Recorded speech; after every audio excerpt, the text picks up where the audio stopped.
बाजुरा आएर हुम्लीहरूको अमानवीय हरकत, घरभित्रै प्रवेश गरी मरणासन्न हुने गरी कुटपिट, सीमाको समस्या देखाएर तस्करीको अखडा के गर्दैछ प्रहरी। बाजुराको हिमाली गाउँपालिका 3 लामपाटामा हालै घटेको घटनाले विधिको शासन र राज्यको उपस्थितिलाई ठाडो चुनौती दिएको छ। हुम्लाको खारपुनाथ गाउँपालिकाबाट आएका झण्डै 250 देखि 300 जनाको अराजक समूहले स्थानीय जनप्रतिनिधि पेमागरा गुरुङको घरमै पसेर जुन प्रकारको ताण्डव मचाए त्यसले हाम्रो समाज कता जाँदैछ भन्ने गम्भीर प्रश्न उब्जाएको छ। पर्यटक, स्थानीय बासिन्दा, जनप्रतिनिधि र स्वयं सुरक्षाकर्मीमाथि भएको यो सांघातिक आक्रमण केवल 2 जिल्लाका नागरिक बीचको सामान्य झगडा मात्र होइन, यो त अराजकता र दण्डहीनताको पराकाष्ठा हो। आफ्नै मुलुकभित्र एक ठाउँको नागरिक अर्को ठाउँमा जाँदा असुरक्षित हुनु र ज्यान जोगाउन विस्थापित हुनुपर्ने अवस्था सिर्जना हुनु लोकतान्त्रिक राज्यका लागि लज्जास्पद विषय हो। यो घटनाको केन्द्रमा रानीसैन क्षेत्र रहेको छ।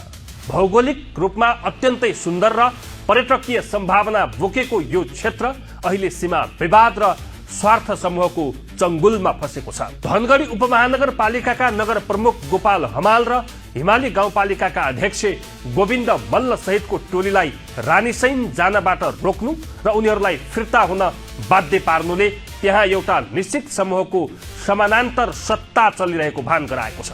जब राज्यका जिम्मेवार जनप्रतिनिधिहरू नै असुरक्षित भएर फर्कनु पर्छ भने त्यहाँका सर्वसाधारणको अवस्था कस्तो होला?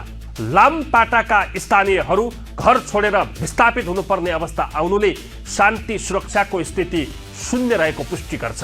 यो घटनालाई केवल सीमा विवादको रङ दिएर उम्कने ठाउँ छैन। प्राप्त विवरण अनुसार रानीसैन क्षेत्र तस्करहरूको अखडा बन्दै गएको छ।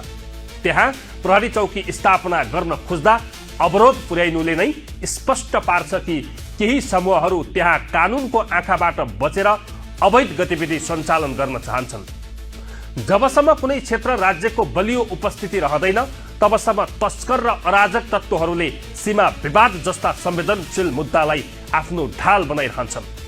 हुम्ली र बाजुरेली दाजुभाइ बीचको पुस्तौंदेखिको सम्बन्धलाई केही सीमित स्वार्थ भएका व्यक्तिहरूले बिथोल्ने प्रयास गरेका छन्। 250 देखि 300 जनाको हुल उठाएर अर्काको घरमा आक्रमण गर्न जानु कुनै पनि तर्कले जायज ठहर्न सक्दैन। यो त सरासर भीड तन्त्रको अभ्यास हो। आक्रमणमा परे वडा सदस्य पेमागरा गुरुङ, उनकी श्रीमती लक्ष्मी गुरुङ, स्थानीय मिन कुँवर, प्रहरी सहायक हवलदार महेश धामी र हिमाली गाउँपालिकाका कार्यकारी प्रमुख कुल बहादुर थापा घाइते हुनुले आक्रमणकारीको मनोबल कति उच्च छ भन्ने देखाएको छ। सुरक्षाकर्मी र प्रशासनिक प्रमुखमाथि नै हातपात हुनु भनेको राज्यको अस्तित्वमाथि नै प्रहार हुनु हो।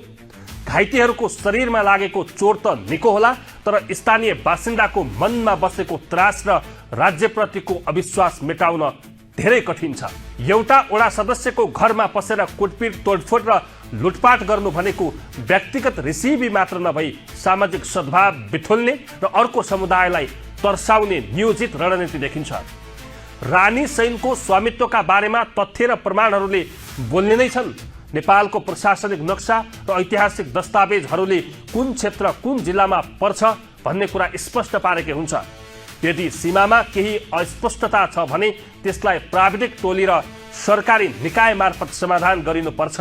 तर भूगोलको नाममा हातमा लाठी र ढुङ्गा लिएर छिमेकीको घरमा आक्रमण गर्नु आदिम युगको बर्बरता पनि हो।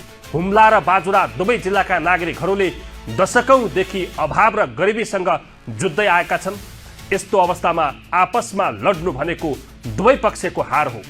विकास र समृद्धिका लागि हातेमालो गर्नुपर्ने समयमा एकअर्काको रगत बगाउनुले कसैको हित गर्दैन। यस घटनाले प्रहरी प्रशासनको कमजोरीलाई पनि उजागर गरिदिएको छ। यति ठूलो संख्यामा मानिसहरू एकीकृत भएर आक्रमण गर्न आउँदै गर्दा प्रशासनले किन पूर्व सूचना पाउन सकेन वा सूचना पाएर पनि किन रोक्ने प्रयास गरिएन? घाइते हुनेमा स्वयं सुरक्षाकर्मी र कार्यकारी प्रमुख हुनुले त्यहाँ सुरक्षा तयारी फितलो रहेको संकेत गर्दछ। अबको प्राथमिकता भनेको दोषीहरूलाई तत्काल कानुनी दायरामा ल्याउनुपर्छ। भिडको आडमा अपराध गर्नेहरूलाई राजनीतिक संरक्षण दिनै हुँदैन। यदि यस्ता घटनामा संलग्नहरूलाई कारबाही गरिएन भने यसले भविष्यमा झन् ठूलो जातीय र क्षेत्रीय द्वन्द्वको रूप लिन सक्छ। अर्कोतर्फ रानीसैन क्षेत्रमा तत्काल स्थायी प्रहरी चौकी र सशस्त्र प्रहरीको युनिट स्थापना गर्न ढिलाइ गरिनु हुँदैन। तस्करहरूको अवरोधलाई चिर्दै राज्यले आफ्नो उपस्थिति देखाउनुपर्छ।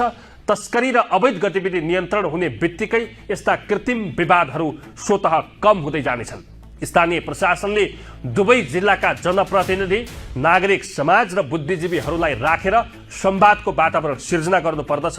हुम्ली दाजुभाइले पनि बुझ्न जरुरी छ कि आवेशमा आएर गरिने यस्ता क्रियाकलापले उनीहरूकै छवि धुमिल बनाएको छ।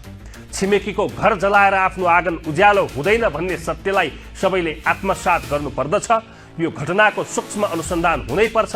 आक्रमणका पछाडि कुन कुन अदृश्य शक्ति वा तस्कर समूहको हात छ त्यो सार्वजनिक गरिनुपर्दछ। पर्यटन प्रवर्धनका लागि रानीसैन जान लागेको टोलीलाई रोक्नु भनेको त्यस क्षेत्रको आर्थिक विकासमा बाधा पुर्याउनु हो। बाजुरा र हुम्ला दुवै जिल्लाका जनताको भविष्य रानीसैन जस्ता पर्यटकीय क्षेत्रको विकाससँग जोडिएको छ। यदि त्यहाँ अशान्ति भइरह्यो भने कुनै पनि पर्यटक त्यहाँ जाने आँट गर्ने छैनन्, जसको प्रत्यक्ष घाटा त्यहाँकै स्थानीयलाई हुनेछ।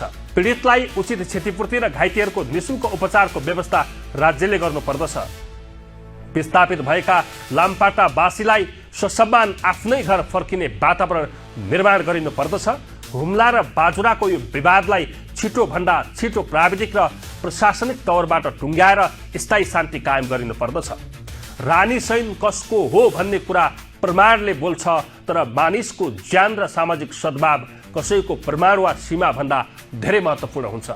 अराजकता फैलाउने जोसुकै भए पनि तिनीहरूलाई कडा भन्दा कडा सजाय दिएर कानुनी राज्यको महसुस गराउनु नै अहिलेको प्रमुख आवश्यकता हो। हुम्ली र बाजुरेली नागरिक बीचको पुस्तौको रोटी बेटीको सम्बन्धलाई यस्ता उशृङ्खल घटनाले भत्काउन दिनु हुँदैन। बालिन सरकार, धैर्य र संयमता नै आजको आवश्यकता पनि हो। हवस् त, नमस्कार।